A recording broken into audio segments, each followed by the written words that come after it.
اور جب تم ایسے لوگوں کو دیکھو جو ہماری آیتوں کے بارے میں بےہودہ بکواس کر رہے ہوں تو ان سے الگ ہو جاؤ، یہاں تک کہ وہ اور باتوں میں مصروف ہو جائیں۔ اور اگر یہ بات شیطان تمہیں بھلا دے تو یاد آنے پر ظالم لوگوں کے ساتھ نہ بیٹھے رہو، اور پرہیزگاروں پر ان لوگوں کے حساب کی کچھ بھی جواب دہی نہیں،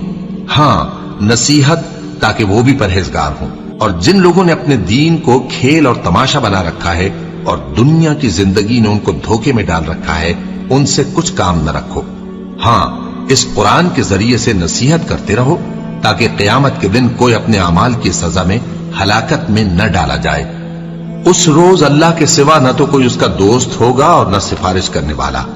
اور اگر وہ ہر چیز جو روئے زمین پر ہے بطور معاوضہ دینا چاہے تو وہ اس سے قبول نہ ہو۔ یہی لوگ ہیں کہ اپنے اعمال کے وبال میں ہلاکت میں ڈالے گئے، سو ان کے لیے پینے کو کھولتا ہوا پانی اور دکھ دینے والا عذاب ہے، اس لیے کہ کفر کرتے تھے۔ کہو کیا ہم اللہ کے سوا ایسی چیز کو پکاریں جو نہ ہمارا بھلا کر سکے نہ برا؟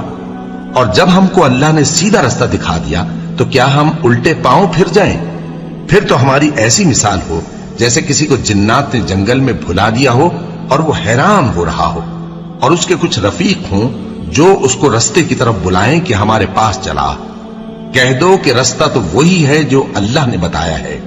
اور ہمیں تو یہ حکم ملا ہے کہ ہم اللہ رب العالمین کے فرما بردار بنے، اور یہ بھی کہ نماز پڑھتے رہو اور اس سے ڈرتے رہو، اور وہی تو ہے جس کے پاس تم جمع کیے جاؤ گے، اور وہی تو ہے جس نے آسمانوں اور زمین کو تدبیر سے پیدا کیا ہے، اور جس دن وہ فرمائے گا کہ ہو جا تو حشر برپا ہو جائے گا، اس کا ارشاد برحق ہے، اور جس دن سور پھونکا جائے گا اس دن اسی کی بادشاہت ہوگی، وہی پوشیدہ اور ظاہر سب کا جاننے والا ہے، اور وہی دانا ہے، خبردار ہے۔ اور وہ وقت بھی یاد کرنے کے لائق ہے جب ابراہیم نے اپنے باپ آزر سے کہا تھا،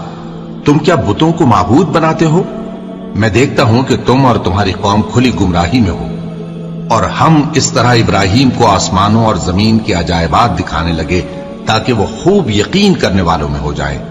یعنی جب رات نے ان کو پردہ تاریکی سے ڈھانپ لیا تو آسمان میں ایک ستارہ نظر پڑا، کہنے لگے یہ میرا پروردگار ہے۔ جب وہ غائب ہو گیا تو کہنے لگے کہ مجھے غائب ہو جانے والے تو پسند نہیں۔ پھر جب چاند کو دیکھا کہ چمک رہا ہے تو کہنے لگے یہ میرا پروردگار ہے۔ لیکن جب وہ بھی چھپ گیا تو بول اٹھے کہ اگر میرا پروردگار مجھے سیدھا رستہ نہیں دکھائے گا تو میں ان لوگوں میں ہو جاؤں گا جو بھٹک رہے ہیں۔